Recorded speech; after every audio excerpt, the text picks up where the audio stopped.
Hello SSC 2025, welcome to my master meeting. আজ আমরা জ্যামিতি থেকে শর্টকাট একটা সাজেশন নিয়ে আমি বিশ্বজিৎ কুণ্ডু তোমাদের সাথে। অ্যাকচুয়ালি অনেকেই জ্যামিতিটাকে প্রচুর ভয় পায়, যে আমরা জ্যামিতি পারি না, জ্যামিতি করতে ভয় লাগে।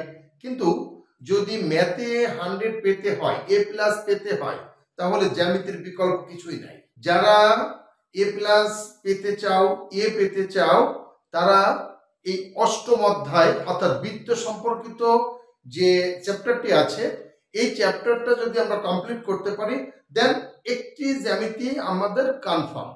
তাহলে আমরা সাধারণত সম্পাদ্যটা পারি, কিন্তু উপপাদ্য গেলে তাদের কনফিউশন সৃষ্টি হয়ে যায়। আমি সেই কনফিউশনটা দূর করার জন্য অষ্টম অধ্যায় থেকে জাস্ট 5টি জ্যামিতি কমপ্লিট করো। অষ্টম অধ্যায় থেকে জাস্ট 5টি জ্যামিতি কমপ্লিট করো, দেন একটি জ্যামিতি কনফার্ম। আর সপ্তম অধ্যায় থেকে আমরা যে সম্পাদ্য পারি, তাহলে আমাদের জ্যামিতি বিভাগ থেকে 2টি জ্যামিতি আমাদের কনফার্ম হয়ে যাবে। তো আমাদের তো করতে হবে 2টা জ্যামিতি, যার কারণে আমরা অষ্টম অধ্যায়টা বেছে নেব আগে। অষ্টম অধ্যায় থেকে অর্থাৎ বৃত্ত সম্পর্কিত উপপাদ্য থেকে জাস্ট 5টি জ্যামিতি কমপ্লিট করলে এসএসসি 2025 একটি জ্যামিতি কনফার্ম এবং 100% কনফার্ম। আমরা প্র্যাকটিস করব হচ্ছিল 8.2 এর 2 এবং 4 নং প্রশ্নটি। আমরা কেন 8.2 এর অনুশীলনীতে কেন গেলাম? কারণ হচ্ছে এখানে উপপাদ্য 18, 20 এবং 23 উপপাদ্য দেওয়া আছে, কিন্তু অ্যাকচুয়ালি কি ওই উপপাদ্য অনুসারে কি প্রশ্ন আসে?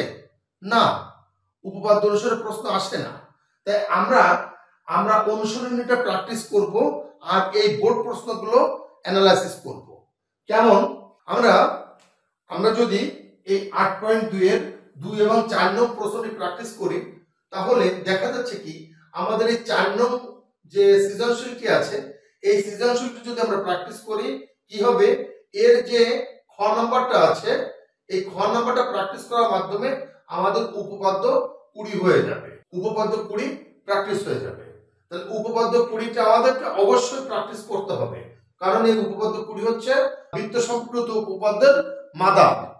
তো আমাদের এই উপপাদ্য 20টা প্র্যাকটিস হয়ে যাচ্ছে আমাদের এই অনুশীলনী 8.2 এর 4 নম্বরটা প্র্যাকটিস করার মাধ্যমে।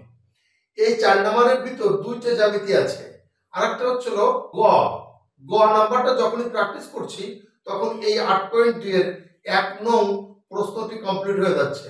মোস্ট ইম্পর্টেন্ট এই জ্যামিতিটি মোস্ট ইম্পর্টেন্ট। তাহলে আমরা এই যে 8.2 এর এই যে 4 নম্বর জ্যামিতিটি ভেরি ভেরি ইম্পর্টেন্ট। তো আমরা ওই 4 নম্বর জ্যামিতিটা আমরা খুব সুন্দরভাবে প্র্যাকটিস করব। আমরা এই যে উপপাদ্য 20টা কত ইম্পর্টেন্ট, আমরা ঢাকা বোর্ডে 23 সালে আসছে, 16 সালে আসছে, চট্টগ্রাম বোর্ডে 23-24 আসছে, যশোর বোর্ডে 23-24 আসছে, কুমিল্লা বোর্ডে 23 সালে আসছে, বরিশাল বোর্ডে 20-24 আসছে, সিলেট বোর্ডে 19 আসছে, দিনাজপুর বোর্ডে 19 আসছে, সকল বোর্ডে 17 সালে আসছে। এখানে এই যে দেখা যাচ্ছে 3 বারই 24 সালে আসছে এবং 23 সালে আসছে 4 বার। তো আমরা এই উপপাদ্য 20টি প্র্যাকটিস করব এই যে সৃজনশীলের মাধ্যমে, এই সৃজনশীলটির মাধ্যমে প্র্যাকটিস করব। আর এই যে বোর্ড প্রশ্নগুলো আসছে, এই বোর্ড প্রশ্নগুলো আমরা অ্যানালাইসিস করব। অ্যাকচুয়ালি আমরা যদি নিজেরাই প্র্যাকটিস না করি, তাহলে কেউ আমাদেরকে শেখায় দিয়ে যাবে না। কারণ আমরা প্র্যাকটিস করেছি ও কেন্দ্র বিশিষ্ট এ বি সি বৃত্ত দিয়ে আমরা প্র্যাকটিস করেছি। আমাদের যদি আসে যে ও কেন্দ্র বিশিষ্ট এম এন আর দিয়ে, তাহলে কি হবে, এখানে যে প্রশ্নগুলো আসছে, এই প্রশ্নগুলোর মাধ্যমে অ্যানালাইসিস করলে, এই যে কি ডিজিট আসছে সেগুলো আমরা কনফার্ম করতে পারবো। তাহলে আমাদের কি হবে, আমরা এই সৃজনশীল 4 নম্বরটি প্র্যাকটিস করব আর এই বোর্ড প্রশ্নগুলো অ্যানালাইসিস করব। তাহলে আমাদের প্র্যাকটিসও হয়ে যাবে আর অ্যানালাইসিস করার মাধ্যমে প্রশ্ন সম্পর্কে আমাদের একটা ধারণা এসে যাবে, এবং প্র্যাকটিস করতে করতে এই উপপাদ্যটি আমাদের পানির মতন সহজ হয়ে যাবে। 2 নাম্বারটাও মোস্ট ইম্পর্টেন্ট। তাহলে আমরা 8.2 থেকে 2 আর 4 নাম্বারটা প্র্যাকটিস করব। 8.3 থেকে 3 নাম্বার এবং 5 নাম্বারটা প্র্যাকটিস করব। এই 5 নাম্বার প্র্যাকটিস করার মাধ্যমে 5 এর খ, এই খটা প্র্যাকটিস করার মাধ্যমে আমাদের উপপাদ্য 23 প্র্যাকটিস হয়ে যাচ্ছে। গ নাম্বারটা প্র্যাকটিস করার মাধ্যমে আমাদের 8.3 এর 4 নাম্বারটা প্র্যাকটিস হয়ে যাচ্ছে। তাহলে এই 5 নাম্বারটা প্র্যাকটিস করলে আমাদের একাধারে দুইটা জ্যামিতি প্র্যাকটিস হয়ে যাচ্ছে, আর এই 4 নাম্বারটা প্র্যাকটিস করার মাধ্যমে আমাদের দুটো জ্যামিতি প্র্যাকটিস হয়ে যাচ্ছে। এবার উপপাদ্য 23 তো মোস্ট ইম্পর্টেন্ট, কারণ একমাত্র কুমিল্লা বোর্ডে 24 আসছে, আর কোনো বোর্ডে আসে নাই। তাহলে কি আমরা ধরে নিতে পারি যে উপপাদ্যটা মোস্ট ইম্পর্টেন্ট? কারণ এই বোর্ড প্রশ্ন যদি অ্যানালাইসিস না করা হয় তাহলে বোঝা যায় না যে কোন জ্যামিতিটা মোস্ট ইম্পর্টেন্ট। কারণ কুমিল্লা বোর্ডে 24 সালে আসছে, 22 সালে আসছে, 15 সালে আসছে।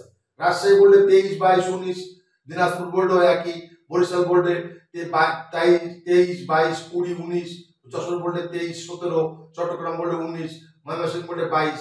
তাহলে আমরা কি করব? এই সৃজনশীলটি প্র্যাকটিস করব, আর হচ্ছে এই বোর্ড প্রশ্নগুলো অ্যানালাইসিস করব। কিভাবে বোর্ড প্রশ্নগুলো আসছে সেই প্রশ্নগুলো আমরা বাসায় বসে প্র্যাকটিস করব। 8.4 এর 5 নম্বর সৃজনশীল প্র্যাকটিস করব। আর উপপাদ্য 18, ওয়াও!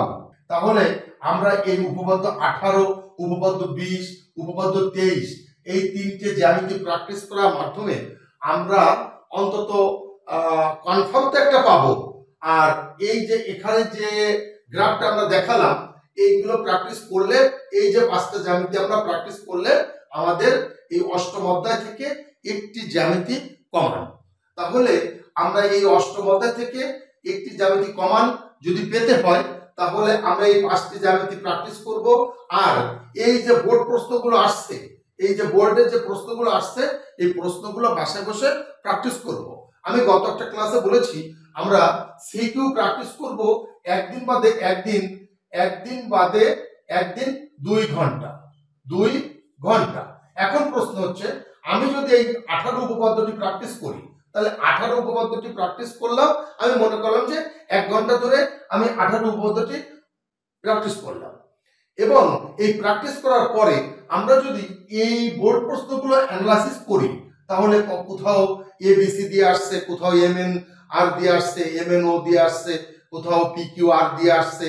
তো এইভাবে আমরা যদি 2-3 বার প্র্যাকটিস করি, তাহলে 2 ঘন্টার ভিতর কি আমরা এই জ্যামিতিটা 2-3 বার প্র্যাকটিস করতে পারবো না? Why not? অবশ্যই পারবো। তাহলে আমরা এই 2 ঘন্টার ভিতরে এই একটা জ্যামিতি আমরা কমপ্লিট করি, পরে একদিন বাদে আবার এই 2 ঘন্টা ধরে এই একটা জ্যামিতি প্র্যাকটিস করি, আবার পরের একদিন বাদে আবার এই একটা জ্যামিতি প্র্যাকটিস করি। তাহলে এই 5টি জ্যামিতি প্র্যাকটিস করতে আমার 1 সপ্তাহ সময় লাগে। তাহলে এই 1 সপ্তাহের ভিতরে আমরা যদি 5টি জ্যামিতি কমপ্লিট করি, দেন আমরা একটি সৃজনশীল কমান। তাহলে এই জ্যামিতি যদি প্র্যাকটিস করে যদি নিজের আত্মবিশ্বাসটাকে গ্রো করতে পারো, দেন জেনারেল ম্যাথে A+ নিশ্চিত। কারণ হচ্ছে সব সাবজেক্টে A+ পাওয়া সম্ভব, কিন্তু জেনারেল ম্যাথে খুব কঠিন। যদি কিনা প্রশ্ন যদি জ্যামিতিতে কমান না পাওয়া যায়, তাহলে এই জেনারেল ম্যাথে A+ পেতে খুবই টাফ। তো আমরা বৃত্ত থেকে অর্থাৎ অষ্টম অধ্যায় থেকে আমরা এই 5টি জ্যামিতি কমপ্লিট করব, দেন একটি জ্যামিতি আমরা এসএসসি 2025-এ কমান নিশ্চিত করব। সো এভাবে প্র্যাকটিস করো। এই হলো জ্যামিতির শর্টকাট একটা সুন্দর সাজেশন। তো তোমরা মাস্টার বিডি চ্যানেলটিকে সাবস্ক্রাইব করে মাস্টার বিডি চ্যানেলের সাথে থাকো, আর এই ধরনের সুন্দর সুন্দর ক্লাস এবং সাজেশন উপভোগ করো। Thanks for everyone.